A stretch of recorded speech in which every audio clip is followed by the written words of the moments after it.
Welcome back to the Don't Tell Me About Yourself podcast. We are at Unleash America in Las Vegas at the Shaker booth, and we are sitting with Stef Nikitas. Hello, ladies. Hi. I'm with Ace Hardware Corporation. I'm the Director of Talent Acquisition. Very excited to be here. Well, thank you so much for being here. We've heard already that you are a very busy person here.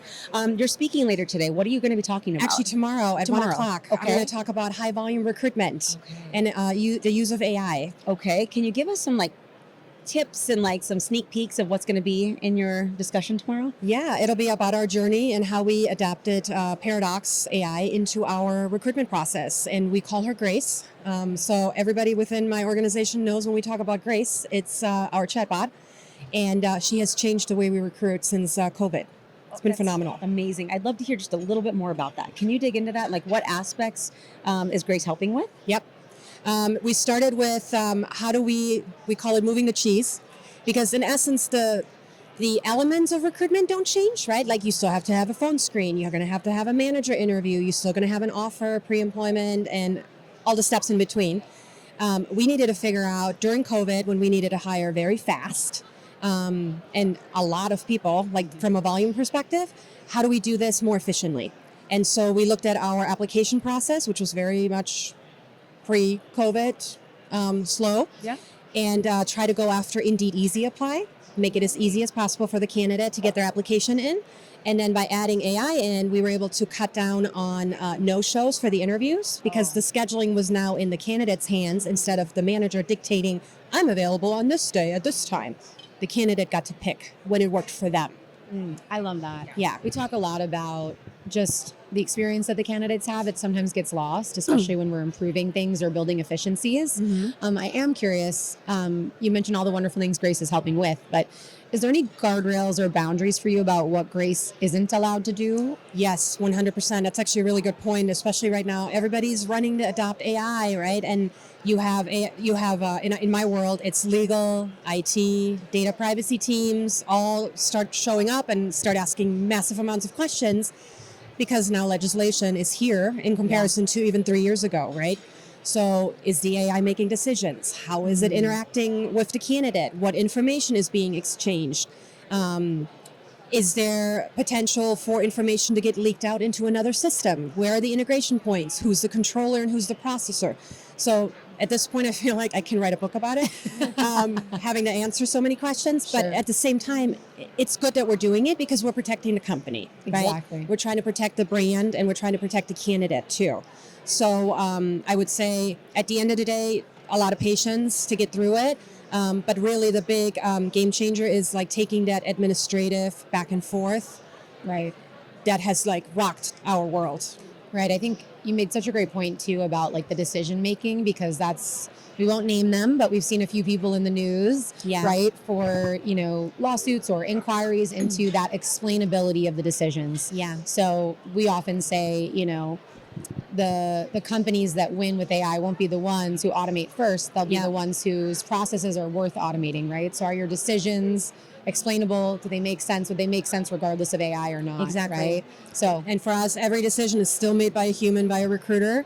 There are companies that have it fully automated. You can apply and you show up the next day and you've never met a human. But our brand is not set up that way. We're It's the helpful place for a reason. It's our core pillar of our culture. It's how we operate as a company, and we'll never have AI make decisions. So in a way, that's job security for me and my team. Yeah. Because we'll always have a recruiter that's going to guide the candidate through that process. Right. And how refreshing is it that a tagline that you have for your company is actually how it is internally? Yes, 100%. I mean, that's cool and probably rare. It could be. I would say obviously different organizations probably have different slogans. In ACE's case, we are, how do I phrase this? Our candidates are our customers, and our customers are our candidates. So I have to have that brand promise follow through on the employment side the same way that a consumer would in the stores, because it's what the brand stands for. The world would be a better place if every company viewed candidates like that. Too. That's amazing. Can you walk us through something in your industry that most people completely misunderstand? I think retail in general. A lot of people think retail is easy. Retail is just find someone to do the job. You can teach them. But even in high volume recruitment, unskilled, skilled, you're still going to need the right fit, right? In our case, it could be soft skills because of the customer service and human interaction component. In warehouses for the company where you don't interact with the customer, it could be taking care of the product that goes to the stores that eventually lands in the customer's cart.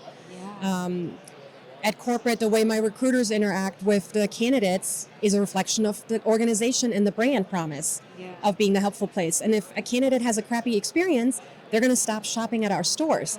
And I would say, especially in retail, a lot of times outsiders don't understand what it means when we say our candidates are our customers and vice versa. It is very important. You got to take care of both sides because it can impact your bottom line. Yeah, that's amazing.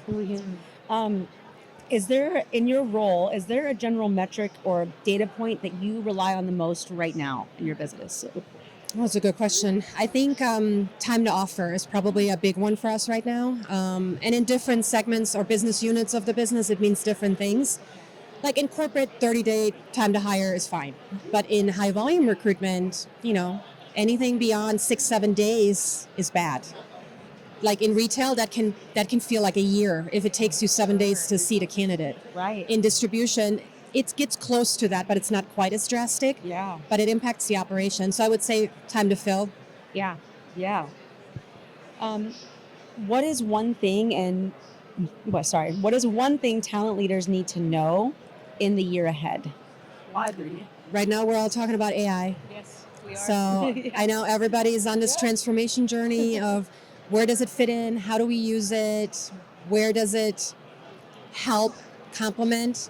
Like instead of just like, let's just get AI. Like, okay, what are you trying to solve for? What's your problem? Right. Start there, right? Like a lot of people just keep running to get the AI without ever identifying what it is that they're trying to fix, solve for, or add into the process. Yeah. And that was really important for us when we were looking at it. And I'm continuing to go down that path right now to transform my team. The next thing for us is a CRM. Because I need to be able to communicate more at scale with the masses in my environment. But you talk to different people, they don't understand how CRM is necessarily used because it's not the same way in every organization. Right. So I would just say like intent is a big piece right now for leaders in TA in the next year, 18 months even.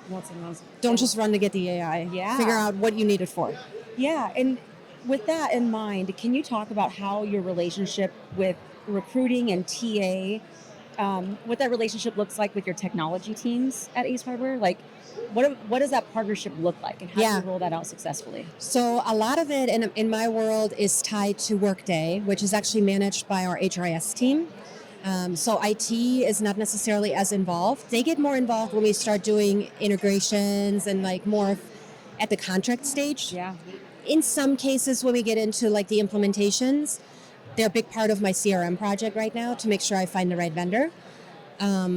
Other than that, they're more like a business partner setup where we have regular check-ins and just keep each other updated. And then my compliance team is actually more front and center to make sure I'm aware of any legislation changes and how it would impact us from a technology standpoint. And then again, because those systems that I have, like Paradox, Workday, and the future CRM, are going to be managed through the HRIS and my team. So IT isn't necessarily a part of the day-to-day there. Yeah. Yeah. Okay. Which is not the same for every company. Sure. Right. Yeah. Yeah. And then are there any changes that you see coming in this year ahead that you're hoping to implement or make in your role? The CRM. The CRM is, it's the first step.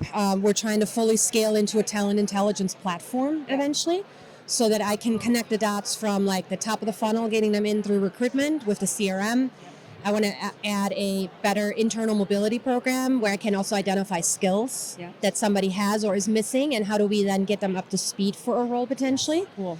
To really help more for that internal mobility piece, which I feel like is so important in today's age. And then from a workforce planning, workforce management standpoint in the future, I would love to be able to identify, okay, these are the skills our internal workforce has today. Here's what we need for a project, a function, whatever the case is in the future. And how do we identify that? Because we have 15, 20,000 employees outside of our stores. Yeah. How do I look internally first before I even spend $1 advertising any type of job, right? And then in the future, that will help set us all up from an HR, OD, and TA standpoint to be more proactive versus reactive, right? In my world, I don't do anything until I have a rec. Sure. but how can I actually plan ahead for something I know is coming, like a retirement, someone's moving, a reorg, whatever. Yes. A system like that would really help me tie the recruitment outcomes to the business strategy. Yeah, absolutely. Yeah, having that forward vision. That's Yeah. amazing. That's fantastic. Where can people learn more about you, or can they see some of the things that you're talking about? Tell our listeners where they can find you. So tomorrow I'll be speaking here at Unleash. I'll be, on Thursday, the 18th at 1 p.m., shameless plug. I'll be talking with Rachel Allen from 7-Eleven about high volume recruitment and the use of AI in that process. Wow. So a little bit about our journey and how Paradox is helping us. I'm also on some other podcasts with you ladies, a couple of others. Everything is linked on my LinkedIn, Stef Nikitas. Yeah. That's fantastic. Well, we know that you're extremely busy and you have so many great conversations to have. So we really appreciate you taking time to sit down and talk with us. Thank you so much for having me, ladies. Thank you. Enjoy the conference. Thanks.